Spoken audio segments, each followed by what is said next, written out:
I am currently situated at my place of employment, experiencing a considerable degree of frustration. I have had limited opportunities to interact with my son this year due to the ongoing impact of the virus.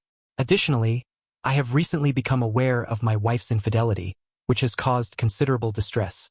Furthermore, I have been engaged in an extensive investigation involving the FBI, which has proven to be a challenging and complex undertaking. I have also encountered a problematic individual in my residence, and I am compelled to maintain a facade of composure and acceptance. I am driven to the point of wanting to assault her and expel her from my residence. My lawyer has advised me to exercise restraint and refrain from such actions. I have not slept in my bed for nearly 2 months and intend to burn it when she is gone. Additionally, I have been deprived of sexual intimacy, which has led to her accusing me of infidelity. When she attempts to embrace me or kiss me, I am compelled to endure it, as it evokes a strong negative reaction. I am filled with a desire to vomit when I look at her, as she appears to be infested with insects. While I am strongly motivated to remove her from my life, I am constrained by the legal and practical considerations involved. I am currently unable to burn any more of my remaining resources on this situation. My emotional reserves are nearly depleted, and I am left with a sense of futility and frustration. The situation has reached a point where I feel like I am trapped in a confined space with someone, and the only available outlet for my pent-up emotions is to lash out. I find myself in a state of constant, internal turmoil, and I am unable to communicate my feelings to anyone. I am angry with myself for allowing this situation to persist and for putting myself in this untenable position. The situation that allows someone to do this to me again is intolerable. I am eager for this situation to conclude. I miss my son. I will provide some background as my wife's browsing history shows she hasn't used Reddit in 6 months. Honestly, at this point, I don't even care. I am clenching my jaws tightly. Anyone who has discovered the truth and remained silent until they were served divorce papers deserves admiration. This is a challenging situation. I returned home late on Sunday. The 1,400-mile drive was a welcome respite.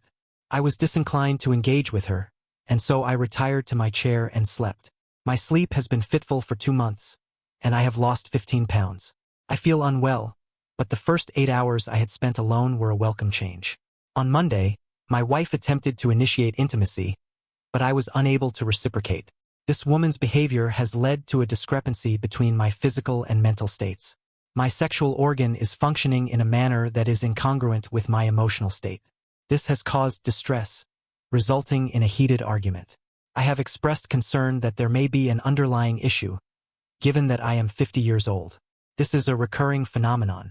She began insinuating once more that I was engaging in infidelity. She also asserted that I was not fulfilling the role of a good husband. It has been over 2 months since I have engaged in sexual intercourse with her.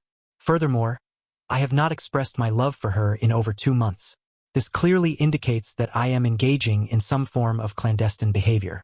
She attempted to manipulate me into believing that I was the perpetrator of such actions. I was engaging in clandestine activities. I was piecing everything together. The pivotal day for me was September 25th. I work in collision repair, specifically on vehicles that are considered train wrecks. On September 25th, I wound up cutting my leg open on a truck I was working on. This necessitated a trip to the emergency room. I got the injury required 5 stitches inside the leg and 34 stitches on the outside. It was a significant injury. The physician prescribed potent painkillers, and it was clear that driving was not an option. Therefore, I contacted my wife, but she did not respond. I called again 5 minutes later, but she did not answer. I sent her a text message, but she did not respond. Despite receiving no response to multiple text messages, I continued to send them for approximately an hour and a half. I then arranged for an Uber to take me home. As we turned onto my street and approached my house, I observed her standing in our doorway in a state of prolonged physical contact with a male colleague. I instructed the driver to stop, as this behavior was not appropriate in public. I was scheduled to be at work. I retrieved my phone and took a few photographs before instructing the driver to continue on his route. I then proceeded to the workplace, where I spent 4 hours in the break room, resting on the table with my head down. When the painkiller's effects wore off, I drove home, experiencing pain in my leg and a general sense of distress. Upon my arrival, I discovered that she was not at home. She returned a couple of hours later, displaying concern, though I am uncertain as to whether this was genuine or feigned. I inquired about her day, and she provided a fabricated account of events at work. A week later, I learned that this was not the case. On a Friday 3 years ago, she began to berate me, claiming that I was failing to fulfill my duties as a husband and that I was not providing her with sufficient support. I became enraged and grabbed my phone, opening the chat log and displaying the unanswered messages to her. Despite rarely raising my voice, I yelled at her, stating that on that single occasion, I had requested her presence and support, but she chose to ignore me. She retrieved her phone and examined the messages, then departed for several hours. Upon her return, she offered an apology and proceeded to provide a false account of events. She claimed to have endured a challenging day at work, yet I was unaware of this due to her preoccupation. The truth is that she was unaware of she was preoccupied with calls and texts because she was too busy to answer her phone in the time between that day and now. I have conducted surveillance on her phone, laptop, and iPad. I have also accessed her messages from one of her old phones. I have installed cameras in the house and have been monitoring her activities. For a period of 2 months, I have been monitoring her activities in real time. This experience has led me to reconsider my initial perception of Apple products as being designed for individuals with limited technical expertise. In fact, it has become increasingly evident that the majority of users of Apple products are, in fact, adept at circumventing the security measures put in place by the company. My observations have led me to conclude that the woman in question not only dislikes my son, but also harbors a deep-seated animosity towards him. This is likely due to the fact that he has been residing in my house for an extended period of time, which has posed a significant challenge to her plans. The presence of my son in the summer months was an inconvenience to her. I have discovered that this affair has been ongoing for several years. It is not limited to her boss. One of the men involved has been someone I have worked with and considered a friend for over 14 years. His wife has been assisting her in concealing the affair. Her boss introduced me to her, observed my proposal to her, and attended her wedding. Despite my knowledge of her infidelity, he allowed me to marry this woman. I am aware of 4 men, 2 of whom I know and 2 of whom I do not. They have engaged in sexual intercourse with me in various locations, including my bed, couch, and kitchen table where I eat. In the shower, these individuals have used my soap to wash their genitals. I went to my property, where I hunted deer, to get away for one weekend. I invited her, and I always ask her to come whenever I go anywhere. She always declines when I get back. I just watched this parade of men go through my house. My wife did not even shower or clean herself between the 2 of them, which was highly unhygienic. She was extremely inconsiderate and disrespectful. There was also a camera in the bathroom, which was an invasion of privacy. When I went to Chicago for Thanksgiving, she spent the entire weekend with other men in my home and in my bed. I kept this information to myself until I told my ex-partner. My girlfriend was engaging in infidelity. I was aware of this, yet I maintained a facade of composure. However, I was rapidly approaching a state of intense emotional distress. I considered confronting her about her infidelity but ultimately decided against it. I was still affected by the lies she had told me. I apologized for the argument. I informed her that I would seek medical attention for my erectile dysfunction. I then discovered text messages she had sent to her boss, in which she referred to me as a limp dick. She expressed anticipation for Friday. This behavior was not consistent with the woman I had fallen in love with 7 years ago. I fell in love with her 7 years ago. I would be remiss if I did not acknowledge that she has a proclivity for deceit and manipulation. It is my considered opinion that she suffers from severe mental health issues, and I believe she exhibits the characteristics of a sociopath. It was challenging for me to propose marriage to her, particularly in light of my first divorce. I had a difficult time discerning the sincerity of women's words. I have terminated relationships with 2 remarkable women because I was unable to fully trust them. The psychological impact of my first divorce was significant. I had been led to believe that my ex-wife still held feelings for me, but it became apparent that she had not truly loved me. The experience was traumatic, and I was left with minimal financial resources, no stable living situation, and no support from my family. I was forced to rely on the kindness of others for the next 3 years, as I struggled to rebuild my life. I spent my 24th birthday on my friend's couch, intoxicated and in a state of distress, due to my lack of courage to take action. I was unable to perceive a positive outcome in the future. Since that incident, I have retained the $43 in my wallet as a reminder of my lowest point. I am not suggesting that I am currently in that same situation, but I do feel a sense of similarity. I have gained wisdom and ensured my safety this time, but the initial incident that prompted my decision to leave occurred when I returned from a trip earlier than anticipated. However, the extent of the gaslighting, which involved her claiming that the situation was not as it appeared and then abruptly demanding that I cease my actions, was a significant factor. This incident involved physical violence against my brother and his friend. Despite the extensive therapy I have undergone, the aforementioned incident remains a pivotal point in my life. In contrast to the previous instance, the current situation is characterized by a gradual process of deceit, characterized by a tendency to withhold information and engage in untruths, even when there is no apparent necessity to do so. It is as though she is constantly lying, even when there is no apparent reason for her to do so. I feel that every time I blink, she is seeing another man. It is important to note that there is no possibility of reconciliation. I have already checked out. My anniversary is a day that will live in infamy. Pearl Harbor Day. I intend to ensure that she remembers it, but the passage of time seems to be accelerated, and I am experiencing a sense of exhaustion. I am also experiencing a persistent headache, and I have undergone a significant amount of therapy. However, I have reached a point of saturation, and I am compelled to share my experiences. Yesterday, I initiated legal proceedings against my former partner. I was not in a state of mind that enabled me to write about the incident yesterday. My mental state remains unchanged today, but I feel the need to express my thoughts. I arose from bed and left the house. While awaiting her departure for work, I purchased breakfast. I then rented a truck and proceeded to.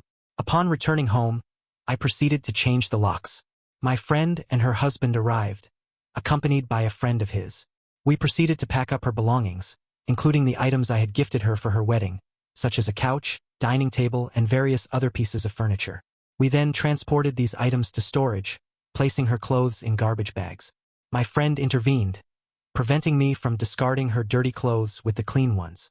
We completed this task at approximately 11 p.m. In the morning at approximately lunchtime, I procured flowers and chocolates and proceeded to her place of employment. I presented her with the flowers and chocolates, and she reciprocated with a warm embrace and kiss. Her demeanor was notably cheerful and flushed. The workers were engaged in the activity that I perceived to be a particularly kind gesture. I informed her that I would be delighted to take her to lunch, but that I needed to obtain a medical examination for my leg. I advised her not to make any plans for the evening, as I wished to ensure that she would remember the experience. I embraced her and departed. From this point onwards, I intend to refer to her as GM, an abbreviation of her name. As I was leaving, I encountered her superior and greeted him with a cheerful smile. I inquired about his well-being and gave him a brief wave before departing. I proceeded to obtain a meal at 2 o'clock. At 2 p.m., a deputy would be present at my wife's workplace to serve her. I was standing in front of Tom's house. I sent him a photograph that I had taken on the day I had discovered their affair. I also sent a selfie that I had taken in front of his house. I knocked on the door, and Mrs. Tom answered. She is acquainted with me from social events at my wife's workplace. I informed Mrs. Tom that my wife and her husband I informed her that my wife was engaging in an extramarital affair. She was incredulous and requested to see the initial photograph I had taken.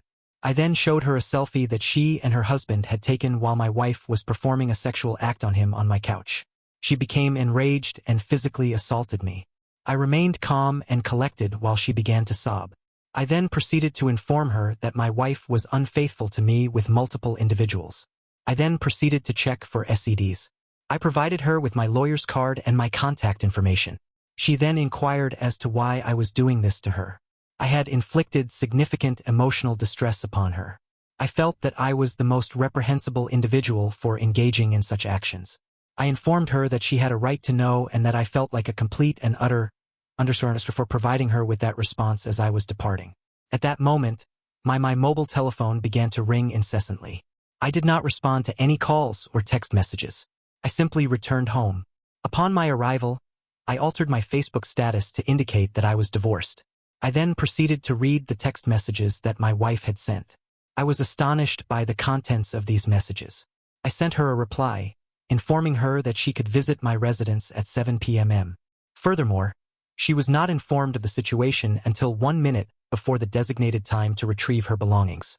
It is likely that Tom did not immediately disclose the truth, as he was likely preoccupied with his own challenges at the time. However, My wife sent me a text message shortly thereafter, expressing her discontent and frustration at my decision to inform Mrs. Smith. I answered, "How long have you known that my wife and Tom were having an affair?" I implored her not to lie to me. She informed me of the truth, which I had suspected all along, since before my wife and I had met. I was the side piece the entire time. My entire marriage is a sickening farce. Let me tell you, that's a bitter pill to swallow. I inquired as to why she had not informed me of this information. She stated that they believed I would become enraged and violent. I informed her that she was aware of my character better than that. She replied that she had kept it a secret because I was her friend. I then asked her if I had known that her husband was unfaithful, would she have wanted me to tell her? I inquired as to whether, as a friend, I would be obliged to inform her of certain information. She responded in the affirmative, and thus I terminated the call and sent her images of my wife and her husband that my wife had captured on camera. I then texted her with the contact information for my lawyer and informed her that my lawyer had all the information I possessed. I subsequently instructed her to refrain from contacting me again. My wife arrived at the residence and was informed of the new locks. She proceeded to bang on the door and yell, but I did not respond. She attempted to call again, but I disabled my ringer. She then broke a window and departed at approximately 7 p.m. 2 deputies arrived at the scene, one of whom was one of the individuals who assisted me with moving items earlier. His wife also arrived, as did my friend, at 7 p.m. After a period of time, my wife arrived. I provided her with her clothes, the storage key, and the address. I also gave her my lawyer's card and informed her that all communication with me would be through her. My wife began expressing her affection for me, stating that we could resolve the issue, that she was sorry, that she had made a mistake, and that she did not love the other person. I informed her that my lawyer's card was there for a reason. She then stated that it was her house and that I could not remove her from the premises. I informed her that it was my home and that she had effectively removed herself from the situation. This is when she became verbally abusive, shouting, "You throw yourself out of it," and "I hate you." The responding deputies activated their vehicle's overhead lights, and several neighbors emerged from their residences to observe the unfolding situation. I maintained a relatively calm demeanor throughout, with my hands at my sides. My wife, however, was visibly agitated, repeatedly shouting at me. Based on her behavior and the circumstances, I suspected she might have been under the influence of alcohol. She began to sob, claiming that she had nowhere to go. When I informed her that I was not interested in engaging in further discussion, she became enraged. I informed her that I was indifferent to her actions. This incident revealed a previously unknown aspect of my wife's behavior, her ability to strike with considerable force. She inflicted a contusion on my lip and lacerations on my nose. I remained stationary, allowing her to continue. She then attempted to scratch my face, but the deputies intervened and restrained her. I declined to press charges and requested that the officers advised me to file an incident report, which I did. I am grateful that I did so, as I was able to process the emotional distress that had been building over the past 2 months. As I cleaned myself up, I became aware of the extent of my exhaustion. I had assumed that I would feel better after this matter had been resolved. However, I do not. In fact, I feel quite awful. I am not someone who is prone to crying, but I have been doing a great deal of that since last night. There are almost 600 unanswered texts and calls on my phone, and the number is growing. I am going to North Carolina with our mutual friends. I do not wish for any of them to attempt to facilitate a resolution. I will address the matter at a later date. I did not contact my son last night, as I have consistently done so each night. I will inform him tonight, and I anticipate that he will not be distressed by the news. He had previously expressed reservations about her. Secondly, I met with her and her legal counsel. Today, although not all of my desired outcomes were achieved, a sufficient number of them were attained. The divorce proceedings have been initiated, and it is anticipated that the divorce will be finalized in approximately 2 months. This is a positive outcome, although it is accompanied by a certain degree of emotional ambivalence. From the outset, it was evident that the other party was unable or unwilling to engage in direct, unfiltered communication. Throughout the proceedings, I am unable to ascertain the thoughts and emotions of the other party. However, I hypothesized that she lacked the courage to make eye contact with me. She secured the services of a competent lawyer, who was aware that the outcome was unfavorable. The court inquired about the possibility of reconciliation, and we, despite the fact that reconciliation was not a viable option, we requested comprehensive disclosure of her actions. He had already instructed her to document her account, but the information she provided was not as comprehensive as what I had already ascertained. I reviewed her documentation and noted the involvement of two individuals, referred to as the two fellas, whose identities I was previously unaware of. The document did not include this information. My lawyer produced stills from the camera footage, which prompted the question, "Who is this?" and "Who is this?" The witness was similarly uncooperative with him. The parties were asked to step out and they did so. I did not catch every word, but the witness seemed dissatisfied when we returned. I obtained a more truthful account. The two men were online acquaintances and recent. She had been engaged in an extramarital affair with Tom for the majority of the time I have known her. She stated that she terminated the relationship with him at some point after I proposed and for approximately a year into our marriage. I believe her on that point. It would be prudent to exercise caution in accepting her statements at face value. However, I did inquire whether she had remained faithful during our marriage. It came to my attention that she had engaged in an affair with FP, my coworker Amber's husband, on July 4, 2019. This was followed by the initiation of a fourth marriage, during which she informed him that she did not love him. In the past year, she has become sexually active with numerous men she met online. I believe she may have engaged in sexual encounters in parking lots, but I did not inquire about this. I requested that the attorneys allow us some privacy to discuss these issues. I inquired about some personal matters, but they abruptly departed. I then asked her why she did not remain faithful to me, why she married me, and why she did not simply say no. She replied that she loved me. This was not a sufficient indication of her commitment. She desired the security that marriage would provide. While I was adept in the bedroom, she was drawn to Tom. For a decade, he remained married to his wife, and hers was nearing the end of hers. I was, in essence, a source of financial security. She stated that I made her happy, yet she desired what she wanted. Those inquiring were informed that both had been terminated. Amber was quite vocal at work. I saw no need to cause a fuss about anything. The soon-to-be ex-wife was quite vocal at work. I saw no need to cause a fuss about anything. The wife is currently residing with her parents.